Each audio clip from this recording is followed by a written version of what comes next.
Sir ఇంకో ప్రశ్న కూడా ఈ మధ్య ఒకటి కర్ణాటకలో తెచ్చినటువంటి బిల్లు జిఓటి ఇక్కడ తెలంగాణలో కూడా చేస్తాం సోషల్ మీడియాలో మత విద్వేషాలు రెచ్చగొడితే దాని మీద సీరియస్గా యాక్షన్ తీసుకుంటున్నటువంటి బిల్లు కూడా తెచ్చే ప్రయత్నం ఉంది. ఒక మాజీ ఎంపీగా బీజేపీ నేతగా మీ కామెంట్ ఏంటి? అసలు ఎవరిని ఉద్దేశించి తెద్దామనుకుంటున్నారు? ఎవరిని టార్గెట్ చేసి ఆ బిల్లు తెచ్చారు? ఎట్లంటే భస్మాసురు వస్తామని చూద్దాం కదా స్టోరీ. ఎవరి శాపం వాళ్ళకే అవుతుంది. ఇది మంచిగా అవుతుంది. ఫస్ట్ ఆ చట్టం వస్తే రేవంత్ రెడ్డిని అరెస్ట్ అవుతాడు.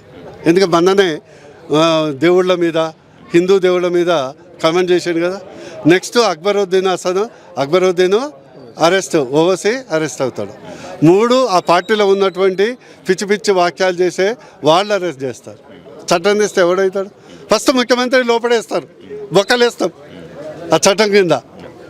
ఏదో హిందువులు చాలా వరకు నిగ్రహం ఎక్కువ, ఓపిక ఎక్కువ కాబట్టి పిచ్చోడు మాట్లాడిండే అనుకుంటున్నారు. లేకుంటే వేరే దేశాల్లో వేరే మతాల్ని అదే ముస్లిం మతాలని ఇస్తే ఇప్పటివరకు రేవంత్ రెడ్డిని మొత్తం వివస్త్రం చేసేసి బహిరంగ రోడ్డు మీద కూర్చోబెట్టేవాళ్ళు. ఎందుకంటే ఈరోజు సోషల్ మీడియాలో ఎక్కువ కామెంట్స్, ఎక్కువ పోస్టులు, ఇక సోషల్ మీడియా యాక్టివ్ ఉండేది బీజేపీ అంటారు. ఇది బీజేపీ టార్గెట్కి తెస్తున్నటువంటి బిల్ అక్కడ కనిపిస్తుంది కదా. కానీ ఇది అంతిమంగా అయ్యేది మాకే ఉపయోగపడుతుంది. ఇది అయినా ఎన్ని రోజులు ఉంటాడండి? కాంగ్రెస్ ఉంచితే వారానికి ఒకసారి మూటలు ఢిల్లీకి పంపిస్తే 24 నెలలు ఉంటాడు.